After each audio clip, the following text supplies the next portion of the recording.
बात तो आपने बिल्कुल उचित कही है।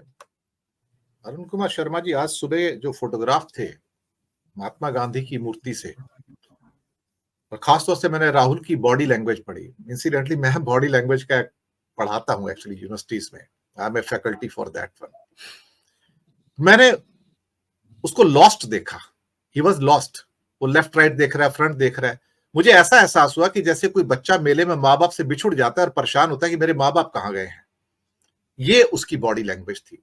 और बाकी जो उसके आसपास के जो नेता थे वो भी फ्लमॉक्स थे। उन्हें समझ नहीं आ रहा कि हम करें क्या।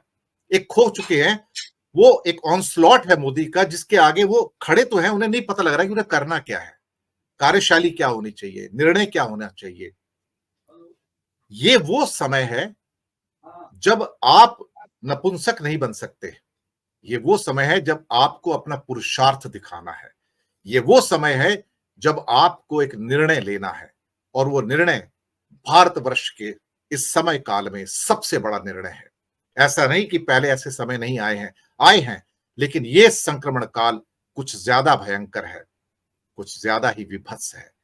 और यहां पर मुझे ऐसा लगता है कि वो जो विश्वास है उसमें कमी नजर आ रही है, कि शायद कोई बात ऐसी नहीं निकल रही है। मैं समझता हूं सीक्रेट रखेंगे, आज शाम को डिसाइड करेंगे। मैं वेट करूंगा, I am keeping my fingers crossed, क्योंकि आज के इनके निर्णय अगर ये लोकसभा से इस्तीफा नहीं देते हैं तो ना जाने कितनी गालियों के पात्र बनेंगे। मैं आपको बता रहा हूं सर, कि इनके अंदर ये कहा जाएगा ये एक साहस विहीन लोग हैं जो फिर से जाकर उसी लोकसभा में बैठना चाहते हैं, ताकि उनका बंगला बरकरार रहे, उनके एयर कंडीशन रूम्स बरकरार रहे, और बाकी जनता जाए तेल लेने।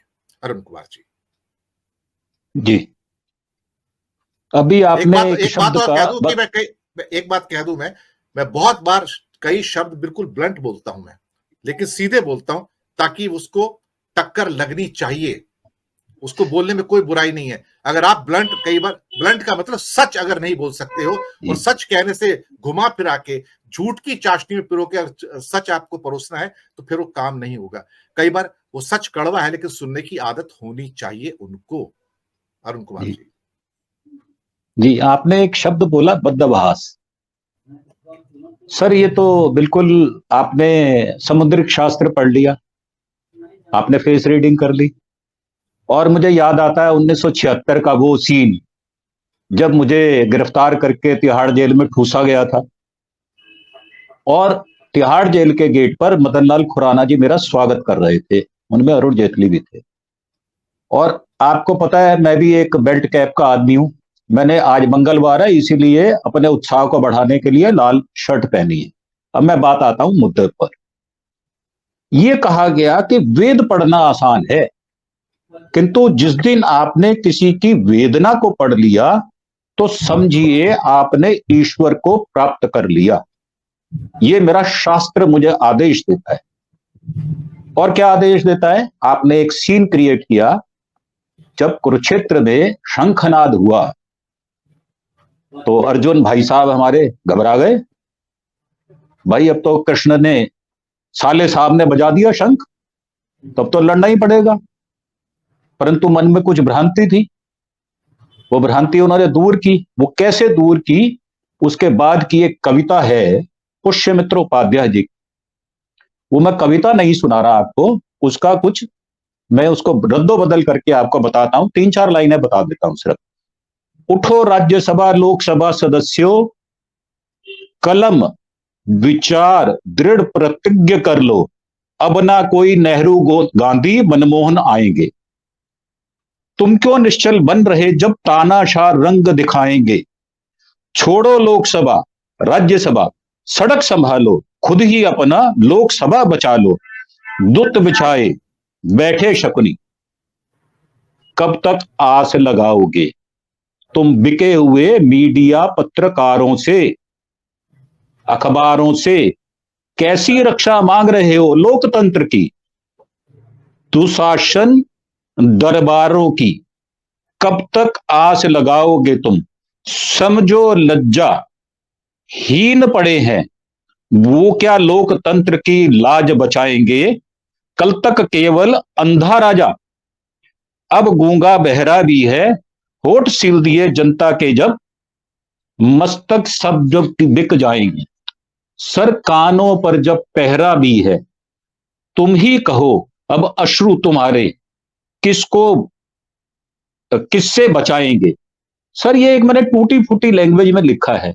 वो लिखा इसलिए है कि जब मुझे आपका लिंक मिला तो मुझे बड़ी शर्म महसूस हुई कि जब हम देश की रक्षा करने के लिए, अनिल भाई बैठे हैं, उनको पता है, उनका तो इतिहास ये रहा, हम जाते ही बलिदान के लिए।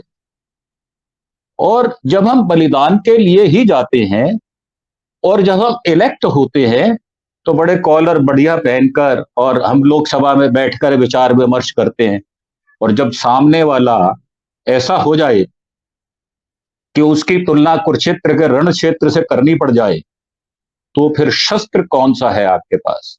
और आपने पार्थ शब्द लिखा है, और ये आपके जो पार्थ बैठे हैं ना 4-5, ये तो शस्त्र उठाकर बैठे, ये तो कलम हाथ में विचारों की दृढ़ प्रतिज्ञा लेके बैठे, ये तो पीछे नहीं हट रहे।